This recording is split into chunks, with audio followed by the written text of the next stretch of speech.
বারে বারে ধোকা দেয় মিস্টার ইবলিশ নানা।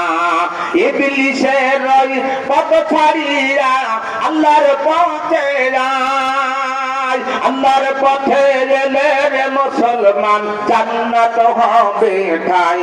ও আল্লাহ তুমি কই কই রে রহম করো আমারে। রহম করবেন কে? দয়া করবেন কে? দয়া চাইবেন কার কাছে? এতদিন না সূর্য উঠিলে দুনিয়ার আন্ধার রায়, এত সেকেন্ড না বাতাস বইলে সঞ্জে নমর যায়। ও আল্লাহ তুমি কই কই রে দয়া করো আমারে। চিৎকার করুন আল্লাহু আকবার। আমার ভাই আমার বন্ধুরা, আসলে বর্তমান সময় বাংলাদেশের অলিতে গলিতে রাতের পর রাত দিনের পর দিন তাফসীর মাহফিল, সিরাত মাহফিল, ওয়াজ মাহফিল, জুম্মার আলোচনা, এত কিছু হওয়ার পরে, এত কিছু চলার পরে বাংলাদেশের কপাল পড়া মুসলমানদের ভাগ্যের পরিবর্তন নাই।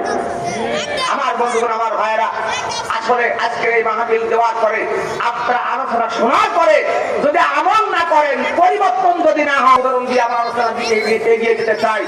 সর্বপ্রথমে আমি আপনাদের কাছে একটু সময়ের জন্য দোয়া চাই। আমি বেশিক্ষণ আপনাদের কষ্ট দিব না, আমি 1 থেকে 1.5 ঘন্টা কথা বলতে চাই। তার আগে আমি সকলের কাছে প্রাণ মেলা দোয়া এবং অনুমতি চাই। 1 থেকে 1.5 ঘন্টা সময় দিবেন কি ভাই? 1 থেকে 1.5 ঘন্টা সময় দিবেন তারা। 2 হাত টান টান করে আল্লাহকে দেখিয়ে দেন তারা। আল কোরআনের আলো, আল হাদিসের আলো, কোরআন হাদিস শিখাবেন, আলেম ওলামা শিখাবেন, সুদ ঘুষ শিখাবেন। আলহামদুলিল্লাহ। আমার ভাইরা, ছোট্ট একটা উদাহরণ দিলেই বুঝতে পারবেন। এক যুবক নদীতে মাছ মারতে গেছে। আপনারা নদী ছিলেন না? নদীতে মাছ মারতে গেছে। মাছ মারতে মারতে হঠাৎ করে একটা সোনার মানিক পেয়েছে। যুবকটা দেখলেন মানিকের গায়ে একটু ময়লা লেগে আছে, কাদাবালি লেগে আছে। সোনার মানিকটা নদীর স্রোতে পরিষ্কার করতেছে। হঠাৎ করে আল্লাহর কি খেলা, আল্লাহর কি লীলা, হাত থেকে সোনার মানিকটা নদীর স্রোতে চলে গেছে। যাওয়ার সঙ্গে সঙ্গে ওই যুবকের ব্রেন আউট হয়ে গেছে, পাগল হয়ে গেছে। বাড়িতে গেলেন আর বলতে লাগলেন, ধোয়ার সে না ধোয়াই ছিল ভালো, ধোয়ার সে না ধোয়াই ছিল ভালো। আব্বা জিজ্ঞেস করে, বাবা তোমার কি হয়েছে? বলে ধোয়ার সে না ধোয়াই ছিল ভালো। আম্মা জিজ্ঞেস করে, তোমার কি হয়েছে? বলে ধোয়ার সে না ধোয়াই ছিল ভালো। যে যা জিজ্ঞেস করে একই কথা বলে। শেষ পর্যন্ত তার বাবা সিদ্ধান্ত নিল ট্রিটমেন্ট করতে হবে, চিকিৎসা করতে হবে। একজন বিজ্ঞ হেকিমকে ডেকে আনলেন। হেকিম সাহেব, আমার ছেলের ব্রেন আউট হয়ে গেছে, ট্রিটমেন্ট করতে হবে, চিকিৎসা করতে হবে। হেকিম সাহেব পরীক্ষা নিরীক্ষা করে বলছে যে 1000 টাকা দিতে হবে। কত হাজার টাকা? 1000 টাকা। বলছে আমি গরিব, অসহায়, 1000 টাকা দেওয়ার ক্ষমতা আমার নাই, আমি আপনাকে 500 টাকা দিব। বলছে না, 1000 টাকা দিতেই হবে। আজকের না দাও, এখান থেকে 1 মাস পরে দিবা, তবু 1000 টাকা দেওয়া লাগবে। শেষ পর্যন্ত তার বাবা সিদ্ধান্ত মেনে নিল। ট্রিটমেন্ট করা হলো, ব্রেন ভালো হয়ে গেল। 2 দিন পরে আম্মা জিজ্ঞেস করতেছে, বাবা তোমার কি হয়েছিল একটু বলো না? বলছে মা, শুনে লাভ হবে না। মায়ের আবদার বারবার যখন জিজ্ঞাসা করতেছে, শেষ পর্যন্ত বলল, মা আমি নদীতে মাছ মারতে মারতে একটি সোনার মানিক পেয়েছিলাম। মানিকের গায়ে একটু ময়লা লেগেছিল। মানিকটা যখন নদীর স্রোতে পরিষ্কার করতেছিলাম, আমার হাত থেকে সোনার মানিকটা নদীর স্রোতে চলে গেছে। বলার সঙ্গে সঙ্গে মায়ের ব্রেন আউট হয়ে গেল। মা তখন বলতে লাগলো, সোনার চেয়ে না শোনাই ছিল ভালো। মায়ের যখন ব্রেন আউট হয়ে গেল, পুনরায় আবার ওই ছেলের, ওই যুবকের ব্রেন আউট হয়ে গেল। যুবক তখন বলতে লাগলেন, মায়ের সঙ্গে বলার চেয়ে না বলাই ছিল ভালো। তার বাবা ছিল মাঠে কাজ করতে, কাজ শেষ করে বাড়িতে এসে তাকে সর্বনাশ। 1 পাগল থেকে কয় পাগল? 2 পাগল। একজন বলে বলার চেয়ে না বলাই ছিল ভালো, আরেকজন বলে শোনার চেয়ে না শোনাই ছিল ভালো। এই অবস্থা থেকে টানা আউট হয়ে গেল। বাবা তখন বলতে লাগলেন, কবিরাজকে 1000 টাকা দেওয়ার চেয়ে নগদে 500 টাকা দেওয়াই ছিল ভালো। গ্রামবাসী সেটাকে সর্বনাশ। 1 পাগল থেকে 3 পাগল। সঙ্গে সঙ্গে ওই হেকিমকে ডেকে আনা হলো।